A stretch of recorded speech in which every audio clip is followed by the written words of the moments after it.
What's up, everybody? We are the Hypes Watch, and we are excited today to talk about the second episode of the third season of The Flash entitled Paradox.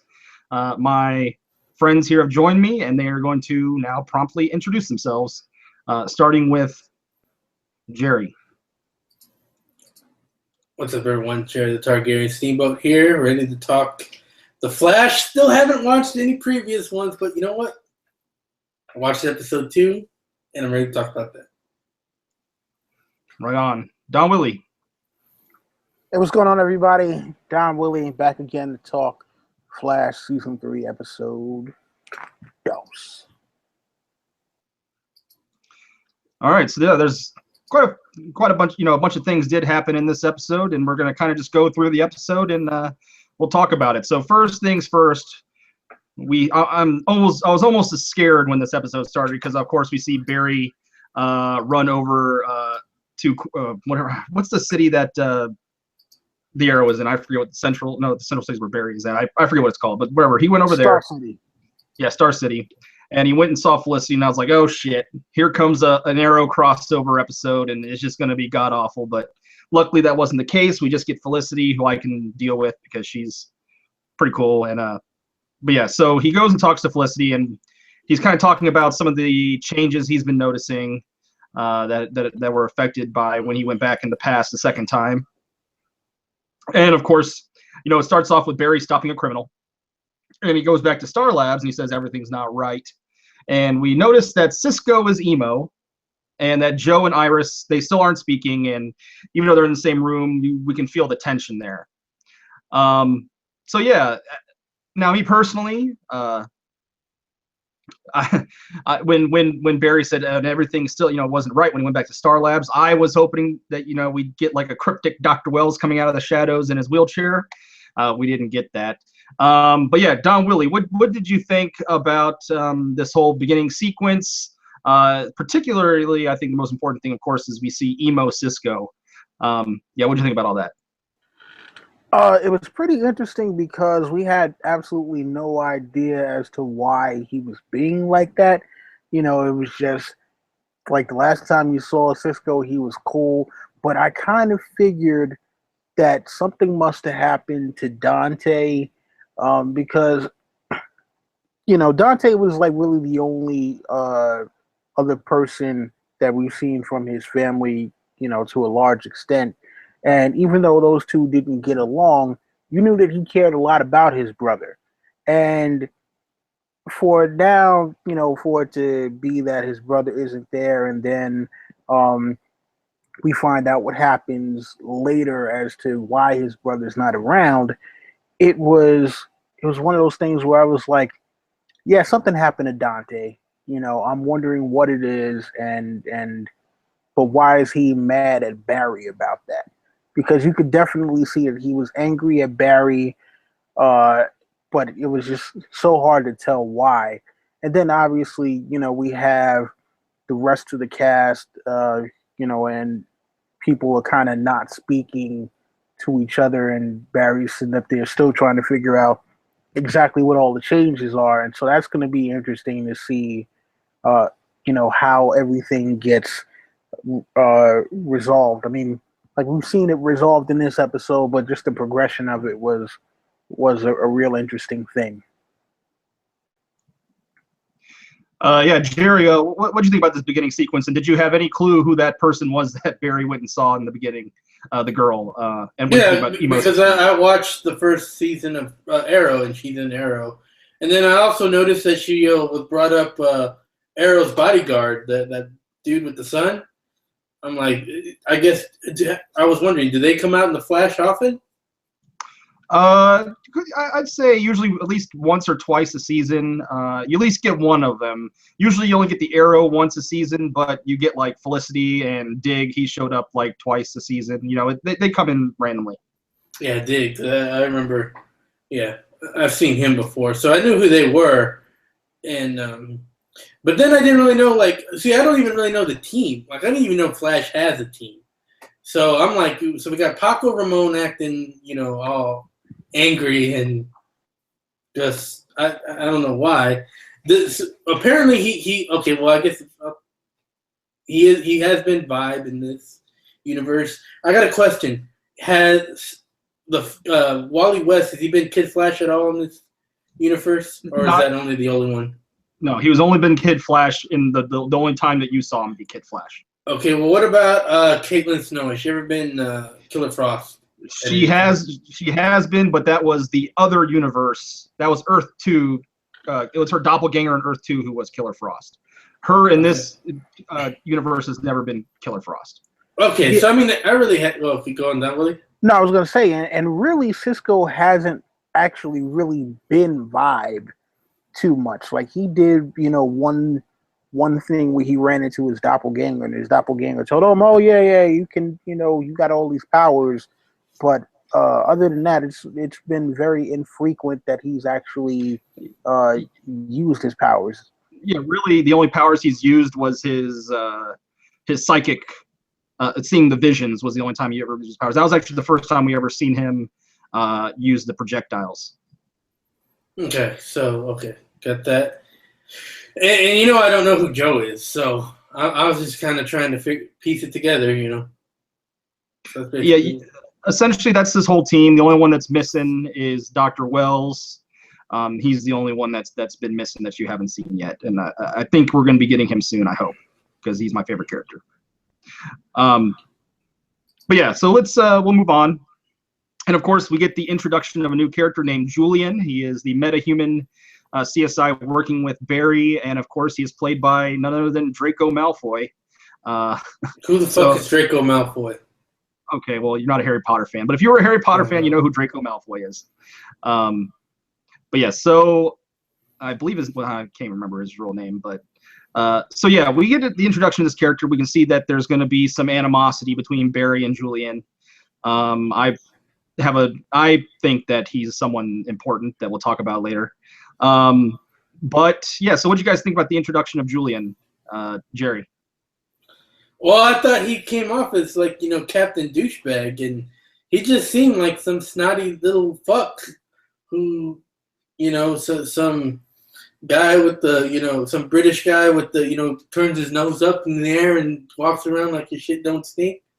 That's the opinion I got of him. So, what do y'all think? And yeah, Alicia Kingston did. Yeah, his name is Tom Felton. I had the name in my top of my head, but yeah, I forgot. Yeah, Donnelly, what do you think about Julian here? Well, it's one of those paradoxes. Is he a dick because he's British, or is he British because he's a dick? And it seems like no matter what universe Malfoy is in, he's a dick. And I'm just kind of like, okay, dude, seriously, man, there is no reason for you to just be an asshole, especially when you're supposed to be solving cases with Barry and the other people on a department. And he's kind of like, yes, you all are beneath me because I am British, and you all stupid because you're not. And I'm just like, okay, you know what? No matter what happens with him, if his character gets knocked off, I will not feel any kind of sadness for him whatsoever. Well, speaking of being a dick, that dude, I just remembered, he was also in Planet of the Apes, and I think he used to like to beat up the monkeys and all kinds of other douche stuff. And then he got electrocuted. Yeah, that guy. He's definitely typecasted. I feel pretty bad for him because he's essentially going to have to play a douchebag for the rest of his life. That's just how it's going to have to be. But yeah, obviously they're planting seeds of animosity between the two. And of course, he's a pretty well-known actor, and I think he'll have a role to play this season. So moving on from that, we see why Cisco is emo. We see him at the help group. He talks about the death of Dante. Yeah, you guys have any takeaways from this? I mean, I personally, I didn't want to see this kind of change. I want the old Cisco back. We kind of got hints that he's going to get over it, and we're going to get old Cisco in the coming future. But yeah, do you guys have any opinions on this or not? Really? I think we should have got the gang version of Paco, and I don't know who Dante is, so I'm just saying we should have got the gang version of Paco. That would have been cool. Yeah, Dante was his kind of douchey brother that they kind of had a troubled relationship. And that's why it's kind of weird that he's so. I mean, yeah, it's his brother, but it's like he's like devastated, but like he was kind of a douche to him, and they kind of got back together and got it figured out. But yeah, it was just his brother, not a special character or anything. He was only in for like 2 episodes. So I guess that was the point of this new guy is you lose one douche in the Flashpoint, you got to replace him with the new douche. Yeah, but call it douche point. No, but it seems like Malfoy is going to be around for a lot longer. But I mean, look, at the end of the day, your family is your family, and unless they've done something absolutely horrible, if something happens to them, you're going to feel bad about it. But for him to take it out on Barry, that to me kind of makes Cisco a douche, because it's like, hey, if Barry is telling you, look, I can't go back and keep on changing time, then you have to kind of accept it, because he's the guy who's been through it. He knows what the consequences are of doing this stuff. I mean, so yeah, man. Cisco is being a little unreasonable, and it's like I understand it's a sore spot for you, but look, man, shit happens for a reason. Get over it, Paco. But yeah, so moving on from that, yeah, we get this scene where we see the rival now for the first time this episode. He's starting to go crazy in the bus. And then we see that he goes into this underground layer-looking thing, and we see Dr. Alchemy for the first time. I think he looks a little cheesy, personally. I don't think it's the best-looking outfit ever, but what do you guys think about this very brief intro to Dr. Alchemy, Don Willie? Man, oh man, listen, it's the CW. The CW is sponsored by Kraft and Velveeta. So, I mean, you got to expect there's going to be some cheese in there. I mean, look at the Rivals costume. It was dripping with cheddar. You got the Alchemist one, dripping with aged provolone. The Rivals had cheese whiz all over it. And, sooner or later we're going to get another costume, and it'll have Monterey Jack sprinkled all over it. So look, as long as the writing isn't bad, I can get over the cheesy costumes. What do you think, Jerry? Well, I mean, to be honest, I don't really know. I'm not familiar with the Dr. Alchemy, so I thought the costume looked cheesy. I thought it looked like someone was trying to cosplay Darth Revan, so it wasn't that good. What's up with Rival? Like, does his costume have a voice modulator in it? And it doesn't even cover his mouth, so it must be like on his throat or something. Well, usually, anyway, like they've been doing like, the speedsters can change their voice because they can like vibrate their voice box real fast. Oh, okay. So it's not like, well, that's what Christian Bale needed. With his Batman, it's better than that, Yeah. So yeah, there wasn't really much to that scene, but so yeah, next we get kind of like a little bit of levity here when we get Barry trying to arrange this dinner so he can get the team back. The goal with making the team come back as a team, get rid of all these problems that they're having. It goes back and forth with Iris and Joe trying to get them, get together for dinner, and trying to get Ramon and Caitlin also there so that he can make up with Cisco. And of course, it essentially fails. The tension is still there. Do you guys have anything to add to this, or not really? Not much to add, but. I mean, I was kind of hoping for it. I thought he was going to try more. I thought it was kind of a mistake to go for a Hail Mary. I thought he still needed to probe and figure out what the hell was going on, because I thought he was still a little bit in the dark. Yeah, I hear you. But yeah, so next up after, or do you have something down, Willie? I was just gonna say I agree with Jerry. Him him knowing that Dante was dead means that other things might have changed. I mean, he already knew that Iris and Joe weren't speaking, but he didn't know the full extent why. And then when he finally did find out, he's like, "All right, I'm just gonna put everybody together in a room, and everything will be hunky dory." And it's like, "Yo, nah, man. You know, you gotta you gotta take this, with kid gloves, unfortunately, because you don't know what other micro changes may have happened that totally might have changed people's personalities or the relationships that may have changed. So for him to just be like, "Oh yeah, no, it's fine. I'm just gonna get everybody together in a room and everything will be all good," was irresponsible on his part and short sighted. You know, remember nobody else remembers the way things were. They have had to live their lives based off of the changes that you made, and so now, just not taking that into account, I think, was a bad mistake on Barry's part. So yeah, of course, the dinner is broken up by. I still think it's dumb. The MetaHuman app. I don't know how this app works, and I don't know how it pinpoints and tells them what MetaHuman is on the run or on the loose out there. I don't know how the MetaHuman app works. But yeah, it alerts them that there's a speedster down at the docks, and of course, it is the rival. We have Barry and the rival squaring off. I always enjoy the speedster plus speedster effects. Even for CW, I think it looks pretty good what they can pull off with their budget. And we see it pretty cool. We see them running around the streets. All the good speedster on speedster action that we've gotten throughout the series pretty much happened here. And of course, it ends with nothing really happening between them. But yeah, Barry ends up back at Star Labs. What do you think about this sequence, Jerry?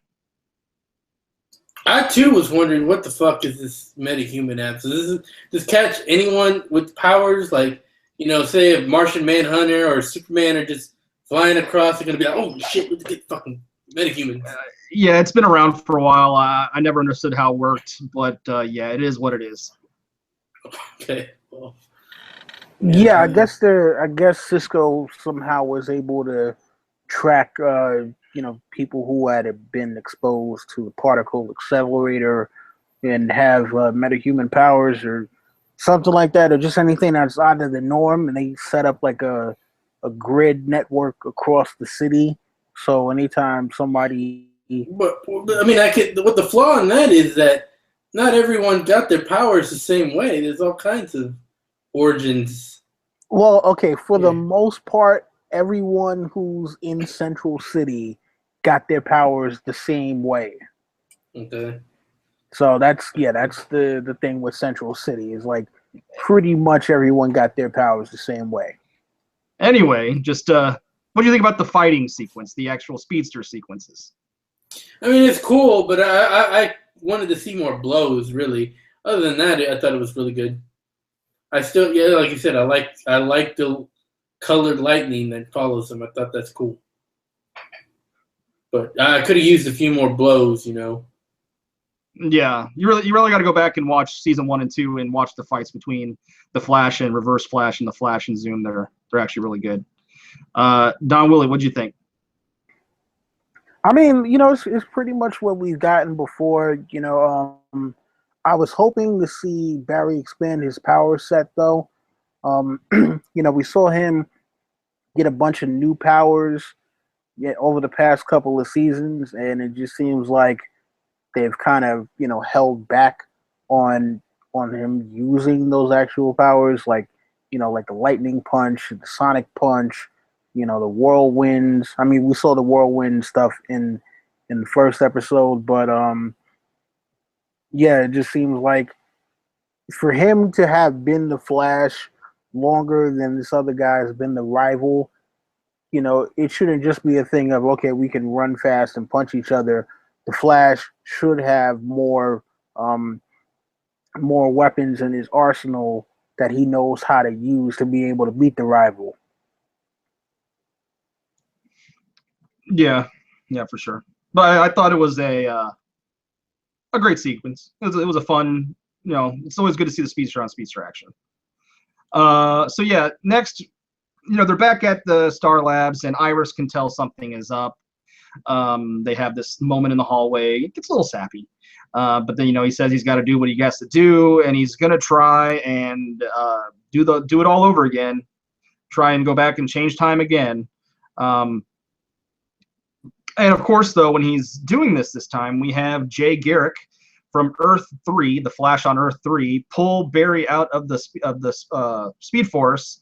And it's always good to see John Wesley Shipp, who of course played Henry Allen, Barry's dad, who was killed in season 2. He's the doppelganger of Henry Allen, and he plays Jay Garrick, the Flash on Earth 3. And they have a good little heart-to-heart. He gives them advice. He tells them it's like this, it's like a cup where if you break it and you try to put it back together, it still won't be the same. There'll be cracks, and it just won't be the same. So, Don Willie, what do you think about this sequence? I thought this perfectly illustrated, where Barry was fucking up. I mean, it was kind of interesting though that Jay Garrick said he's basically been watching Barry, and he knew that Barry had changed things. I'm not sure how he knew that Barry had changed things, or how he was monitoring him, but I thought it was cool that, when Barry's running back in time, he's just like, no, come here. Why he brought him back to 1998, I'm not exactly sure. I mean, 98 was a good year for me, but that's neither here nor there. So, but yeah, it was a perfect demonstration of how Barry had been fucking things up, and that he needed to stop before things were so broken that you wouldn't be able to put them back together again at all. My question is, where are the time rates at? Shouldn't they be going after Barry for keep going back in time and fucking things up? I feel like the time rates should be going for him, and I think they might sometime this season might be a factor. But Jerry, what'd you think of this sequence? And did you understand what was going on? No, well, I mean, I knew that was a Golden Age Flash, and I was like, oh, cool. So one, do they know that in this, is he the one? I didn't understand why he's looks the same as his dad. What's the explanation on that? Okay, there's like all these different Earths, right? And like you have doppelgangers on each Earth. It's like different universes, and you have a doppelganger on each Earth. That's why his doppelganger was Jay Garrick on Earth 3, who was the Flash on Earth 3. That still really doesn't make too much sense. But why Allen and Garrick are doppelgangers? I don't get. But I mean, I do know this guy is the Golden Age Flash, and in the comics, he's nothing related to Barry Allen. Right. That's something. Well, on their original Earth, Barry's dad did say that his mother's maiden name was Garrick. So that's how they tied it in. But yeah, obviously in the comics they're not related. So they're kind of pulling a Nolan here, by combining two characters into one kind of thing. Kind of, yeah. Okay. So that's why. I mean, that was confusing me. So do they know? Has this guy come out originally? And so it's like, yeah, I'm the original Flash. Yeah. At the end of so season 2, the beginning, Zoom was pretending to be Jay Garrick. He really captured him and had him locked up. And then at the end, after Zoom is defeated, they take his thing off and they find out that he was Jay Garrick, and Zoom took his role, pretended to be the Flash to take away hope from people. But then he's like, I'm the Flash on my Earth. Okay. So yeah, that was. I like that they kept true to his costume. Yes, I always liked Jay Garrick's costume. The helmet has always been a favorite of mine. All right, so after that, Barry comes back, after the heart-to-heart, and he knows that he has to tell the crew the truth about the different timelines and what he's done and how he's changed things. We see Cisco getting a little emo-y and kind of pissy. I thought he was being a little whatever. I thought he was being a little sissy, but Get over it, Paco. I felt like he couldn't just you have to understand the scope of what was happening. But yeah, so after that, Barry has his one-on-one with Cisco. He essentially tells him, that he hopes he can get over it. And then, there's a little bit of a hint of that there's going to be a reconciliation there. So yeah, what'd you guys think about this whole sequence, Jerry? I think hashtag get over it, Paco. Get over it, Paco. But also, I was wondering, has he gone back in time before? Because they seem to talk like, oh yeah, we go back in time all the time, He's gone back in time at least twice in the first 2 seasons, or 3 times. He's gone back 3 times, and then all the times we've seen this year so far. This season. So how did he go back in time and not change anything before, but now he's changing everything? Well, the first time he went back in time, he only went back in time 1 day, just because it was like there was one of the bad guys. He created like a large tsunami that wiped out Central City. He ran back in time to stop that event from happening. So that was only 1 day. And then he went back in time like a year to learn from old Dr. Wells how to defeat Zoom. And then at the end of season 2, he went back in time to stop his mother's death. And that's what started making the real big changes. Okay, because he made a big change. Instead of the other one, he just had a conversation. And the other one was a short time. Right. Okay, got it. All right, so once again, okay, so now we see that Barry, he talks to Julian, and he... Wait, hold on, man. Totally skipped me, James. Damn. Oh, my bad, Don Willie. Go ahead, man. Talking about time and just skip the time master himself. Go ahead. But listen, man, Cisco. You should be... I don't care. I want my brother back. You said your mother, like, yeah, but I had to go back and let her die. I had to go back and watch my mom die, dude. You know what I'm saying? You're like, you really want to, you really want me to go back and save your brother, and then who knows, you might have to watch Caitlyn die or watch someone else die because I went back to save your brother, who he didn't get murdered. You know what I'm saying? He died in a car accident, from a drunk driver. But it wasn't like somebody ran up on him and stabbed him in the chest. And Cisco, all pouty, and I don't care. You don't care about my feelings. I'm like, come on, Barry. I mean, Cisco, come on, man. That was just like, he should know better than that by now. They've all had to make sacrifices, and who's had to make bigger sacrifices than Barry? Like, he doesn't get to have any kind of life because he's out there, rescuing other people. So it's like, come on, man. Just like you said, hashtag get over it, Paco. Hashtag get over it, Paco. So yeah, after that event, we see Barry go and talk to Julian, and he's trying to fish for information on figuring out how to find the rival. And it's interesting because, Barry asked for, the file of his name. I forget what his actual name is, the rival's name, but and Julian knows that he shouldn't know his name and that he's fishing for something he talks about at the end of the episode, yet he gives him the file anyway. And of course, this file is what, tells Barry where to go to find the rival. And of course, Dr. Alchemy is there. And I don't know, I just feel like Tom Felton is a big actor, relatively big actor. And I feel like, I don't know, that he's had a big role this season. And I can't help but think that he may be Dr. Alchemy. Of course, we know that the villains of every season so far, season 1, you had the Reverse Flash pretending to be Dr. Wells. In season 2, you had Zoom pretending to be Jay Garrick, who was both these guys were on their team to start with. I just can't help but think that perhaps we'll learn that Dr. Alchemy is Julian at some point this season. I don't know. It's just a hunch that I have. I found it suspect that the information that he got from him led Barry to that trap. So, Don Willie, what'd you think? Hashtag pretendo. Basically, yeah, man, it makes perfect sense.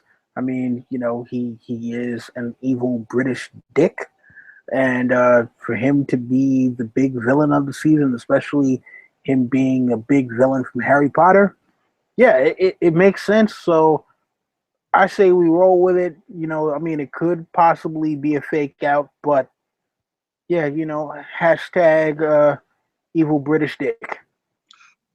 I mean, I could see it being a fake out too, just because it seems kind of obvious. I could see it being a fake out because usually the pretend villain has been someone that's been on his side, has been a friend, and that teaches him betrayal. But yeah, what do you think, Jerry? I'm gonna take a little bit of a different perspective here, and I thought when what is his name, Malfoy? Draco Malfoy. Malfoy. Okay. I thought his whole thing about the reason he didn't like Barry was completely legit. Like when he finally explained why he was kind of acting like a douche. It reminded me a lot of J. Jonah Jameson, who, from Spider-Man's perspective, comes off as a huge douche. But when you find out why he's a huge douche to Spider-Man, it's because Spider-Man wears a mask, and he believes, in J. Jonah Jameson's thing, he believes that, heroes don't wear masks. Heroes are like the police. They put themselves out there, and, cowards wear masks. That's his whole thing. And the things he actually does are that of a good guy. He just has strong feelings about that. I got the same kind of vibes with Malfoy, and the way he's like, yeah, there's something about you, Barry, and I don't trust it. And it's because he's got a high perception of something. So I think we might be surprised a little bit by Malfoy in this thing. And I don't think he is Dr. Alchemy. Could be, but I think we might have a bigger surprise for Dr. Alchemy. Yeah, I just think it's potential that it is, but because like I said, it's usually been someone that's been close to Barry in that they actually have an amiable relationship, the people that have betrayed him. So I could definitely see it being a swerve where people think that it's him and that it won't be. I could definitely see that. I could see it going both ways. You think they'll play the same card three times? I mean, you don't want to start doing a Dusty finish where you do the same thing every game. Yeah, I would hope that they wouldn't. Hopefully, maybe Dr. Alchemy is just someone completely different that we don't know yet. Or Star Wars when they're pulling the Dusty finish. You got to blow up the Death Star every movie. Well, listen, I'm gonna tell you like this. Personally, I don't care. No matter what happens, if Malfoy dies, I will be happy. I don't care if he's a good guy or not. He just comes off like a dick. And yes, he deserved to die, and I hope he burns in hell. So next we see Flash go to the factory or whatever. And we're joined by Sir LT Giles here. You want to say what's up real quick, LT? LT! Sorry for my tardiness, everybody, and I'm just glad to be here. All right, so we're getting to the point where Flash, he got to the factory or wherever it was, and we see the Rival and Dr. Alchemy show up. And here we see Dr. Alchemy blast the Flash with, we were talking about last week, the Philosopher's Stone. I think we can all agree that's what it is. And I believe they actually bring it up later. So during this sequence, we see the Flash kind of getting his ass beat here by the Rival pretty handily. We see the team, saying, "Oh, Barry's in big trouble." They've kind of they actually reconciled right before that. They kind of agreed that they need to get on the same page. And Joe and Iris make up, and Cisco realizes that he needs to forgive Barry. And they say, "Oh, he's right around the corner. Let's go over there." Barry's getting his ass handed to him by the Rival. And then, of course, we see the emergence of Vibe for the first time actually shooting his projections. We've seen Cisco do it before, but it was his doppelganger on Earth 2 as Reverb. So it was good to see him doing it as Vibe, as himself. And I hope we get to see some cool sidekick action with Vibe. And they take down the rival. It was a pretty cool action sequence. I liked the fact. I liked when Vibe blasted him backwards and the Flash did a fast Superman punch to his chest, and it was lights out for the rival. So we're calling it Superman punch like Roman Reigns now. That's what it kind of looked like. But LT, what did you think about this sequence? It was freaking badass. It was so awesome, man. It was just like Don Willie said, because Don Willie watched it before any of us. He said they upped their game in this episode, and they really did. It was really a fun episode to watch. Jerry, what did you think of this sequence? I was wondering, how the hell did Paco get there so fast? It was like, what the fuck? I mean, obviously he took he took my hashtag to heart, and he was like, hashtag get over it, Paco. Yeah, okay. Hashtag Paco's over it. They had to make sure to say that it was right around the corner, just to make it kind of makes sense. I mean, even still, he was like, "Oh, right around the corner, be there in a millisecond." I was like, "Wow, Paco's already there and in uniform." He must have the freaking Adam West Batman pole. They go down and they come out in uniform. Mm-hmm. So, but other than that, it was pretty cool. He's like, "Stay away from my friend. Kick your ass." And I thought, all right, we got Vibe here. We got the vibe from Vibes. So I thought that was pretty cool. Right on. Yeah, I was glad that we finally got to see him use his powers, because other than that, it was just him wearing those glasses. It was like, okay, all right, hold on. I think I can see him. He's in a warehouse.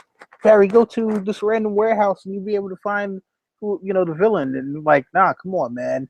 If you're gonna be Vibe, give him, some actual Vibe shit to do. I mean, don't get me wrong, Vibe is not the most well-known character, but if you've seen him do anything, he actually does have some pretty cool powers. And he, on the low, for those of you who haven't read the comic books, Vibe is actually one of the most powerful heroes in the DC universe.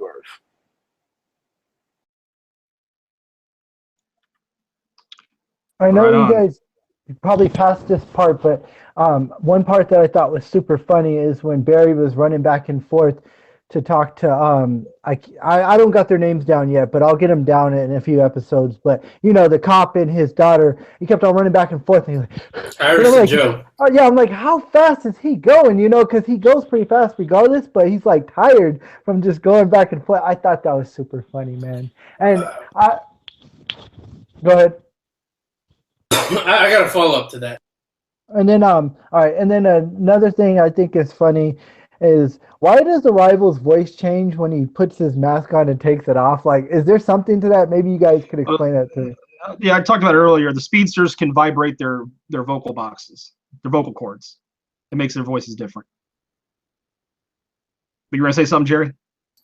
Yeah, so, I was trying to get an explanation about how he goes back fast in time. Obviously, he could break the sound barrier. Does he break the speed of light? And is that how he goes back in time? Yeah, he can go right now, like, I don't know, like Mach 5 or some shit. He can go really super fast. Well, I don't know. I don't think Mach 5 breaks the speed of light. So. Yeah, I don't know. I'm not exactly sure. I don't exactly remember, but they have, like, I think it's a mini tachyon generator in his suit or something like that, or something that lets him to tap into tachyon particles. Yeah, there was something about that they got from the other lab. But yeah, so of course this is the most important part, where we get this info dump back at Star Labs after the fight with the rival and Dr. Alchemy. They talk about how Dr. Alchemy isn't a metahuman because he doesn't have the dark matter particles. And so then it's clearly, that he's using alchemy and he's using the Philosopher's Stone. So that's going to come into play. It's going to be very important. And that it was also important that they talked about how the metahumans in Flashpoint are going to be coming back in this season, which of course means that at some point we're going to get Kid Flash. And I wonder if maybe Alchemy is going to pit Kid Flash against the Flash, use some mind games there. I could definitely see that happening. And it's also revealed that after the scene is ended and they all walk off, and it looks like everything is all flowers and perfume and everyone's happy. Cisco cracking a joke at the end. Of course, they all walk out, and we see that Caitlin, her hands are emanating ice, and that she is Killer Frost in this time frame. So that's all very interesting. I'm interested to see where that goes because, of course, in Earth 2, when her doppelganger was Killer Frost, she was evil. So I like to see how this is going to turn out. So what do you guys think about this whole sequence and everything that it means going forward? We'll start with Jerry. Well, I was hoping that was the Philosopher's Stone because the Philosopher's Stone is pretty powerful. Like, basically, it's so powerful that I forget how it happens exactly, but somehow when Superman breaks it, it allows Darkseid to learn the anti-life equation and like come in and fuck up everyone's day. And that would be an awesome storyline to pull, especially if we're doing all this time traveling stuff. That would be pretty cool. We can get Batman in there, Wonder Woman. We already got Wally West and Arrow, so you could probably do something pretty cool with that if they decide to. I don't know if they will, but yeah, Philosopher's Stone. It's pretty powerful thing. I hope they don't just use it and then throw it away and say they really undervalue it. Right on. Don Willie, what do you think about everything that happened there? Well, what was interesting, because now that she is going to have the Killer Frost powers, I want to know, and I don't know, maybe the actor had something different to do, but I'm like, damn, this means that they didn't bring back Ronnie Raymond, so, you're not going to have him as Firestorm. I mean, obviously, they got the other dude in Legends of Tomorrow, but that would have been interesting if they would have brought back Ronnie and, maybe at least bring him back. Maybe he isn't Firestorm or something, but, yeah, obviously, I don't think this is the first time her powers have manifested, and I wonder if there is a particular reason why she's been keeping her powers a secret from everyone. Like, maybe we'll find out that she accidentally killed some people. I was also thinking that probably this is going to lead to the Kid Flash's powers awakening, since I guess he said them in Flash. But I also was wondering now, what the fuck? Like, okay, so we know Paco, he has the vibration. We got, Killer Frost. She's got the science thing going down. You got Iris, who's a top reporter. You got Joe as the cop. What the fuck was Wally West doing this whole time? Was he just like the token black guy, just hanging out and making jokes? What was going on here? Well, what was he doing this whole time if he wasn't Kid Flash? Well, he only showed up in the middle of season 2. They had the storyline where his mother was dying, and then they finally got together, and he was just like an engineering student, and he was a drag racer. It's pretty much all that we've gotten out of Wally at this point. I mean, he kind of really hasn't had much to do on the show, to be honest.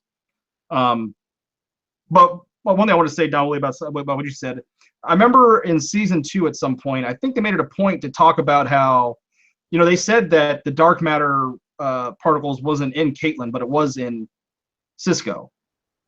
So I don't think she's had her powers this whole time. I just think this is a byproduct of this storyline, of this timeline.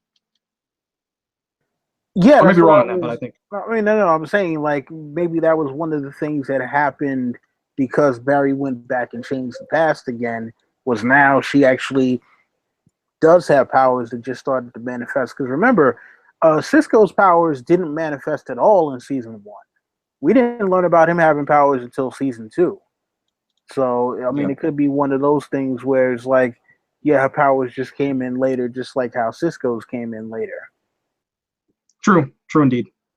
Do you guys think that Kid Flash is going to be a different actor, or do you think they're going to make Wally West Kid Flash, or is it going to be somebody else? No, they'll have Wally West be Kid Flash. Yeah. No. You gotta have Wally West as Kid Flash. I never read the comics, so I'm oblivious to most of this, but I'm excited for what's to come, and learning about the Philosopher's Stone because I don't know much about it. But I I'm surprised I didn't give this show a chance in the beginning and only watched 2 episodes and stopped because I'm really starting to like it. And I was being a little ridiculous last week saying how he looks so much like Andrew Garfield. He really doesn't. I mean, there's similarities, but I was being ridiculous last week. But no, I'm excited to continue to watch this show. It's a blast. I would definitely say, LT, if you have some time to go back and watch season 1 and season 2. I really would if I didn't. I will eventually, but I got my free trial to Starz, so I'm trying to knock out Power, and then I got to finish Luke Cage, so I'll get there eventually. Okay. All right. So essentially, at this point, we're getting towards the end. We get the little mini confrontation here between Malfoy and Barry Allen. He's saying, he's onto him. He knows that, there's something fishy with him. So obviously, there's going to be a point of contention throughout the season between Draco Malfoy, Julian, and Barry Allen. And then, of course, we get our typical sappy CW moment at the end where we see Barry and Iris kiss. That's all fine and good.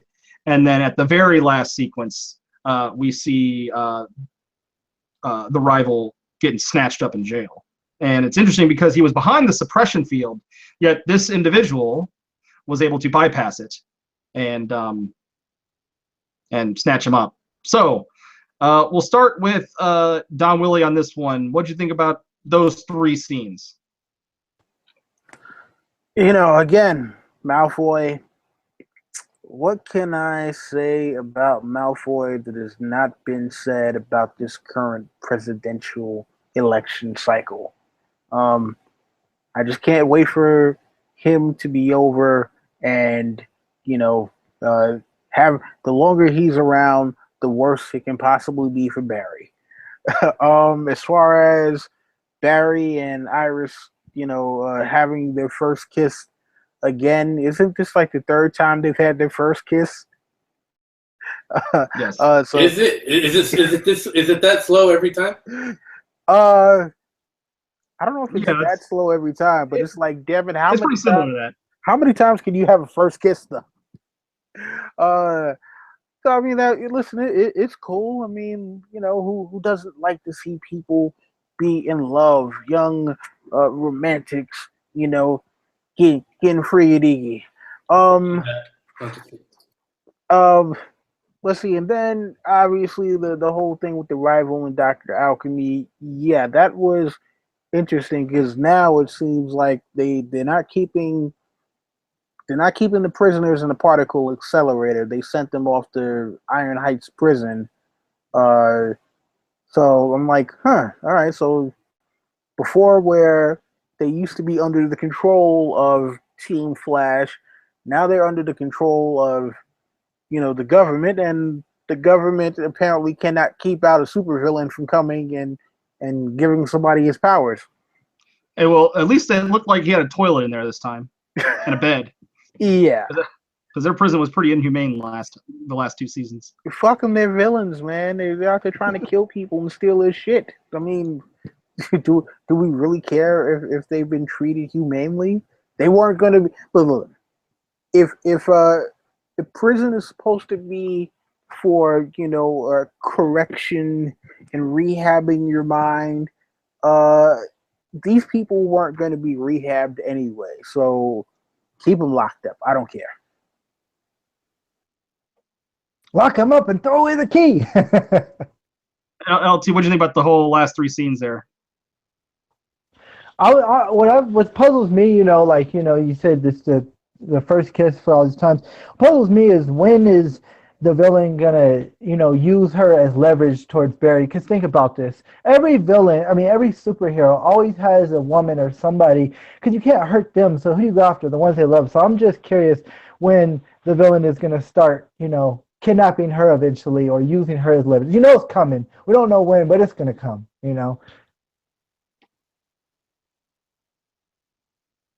Jerry. Well, I already told you what I thought about the Malfoy scene and the kiss. I just thought it was long. As far as the prison thing, I don't know. I hope it's someone powerful that's coming in. I hope it's someone like Darkseid or Metron or Granny Goodness. So something like that. We'll see. Don Willie's giving the head shake. Somehow I doubt we're gonna get any of those characters, Jerry. We should get Granny Goodness at least. Tell him what a bad boy you've been acting. I also know when you said you wanted Batman and Wonder Woman. I don't think we're getting those characters either. They definitely don't want to go there. I don't think. Yeah, they don't want to make it that big. I mean, it would be another network if we're getting all those characters on one show. Not CW. It'd be some big network, but CW can't pull that off. And it would be awesome if we got that, but it's not going to happen. Yeah. Anyway, we have come to the end of our review. We're going to go down the panel and give your grade for this episode and also sign off at the same time. So we're going to start with Don Willie. So I would give this episode an 8.5. To me, it was an improvement over the last episode. I definitely can't wait to see what they have in store. And yeah, I mean, look, it could be worse, right?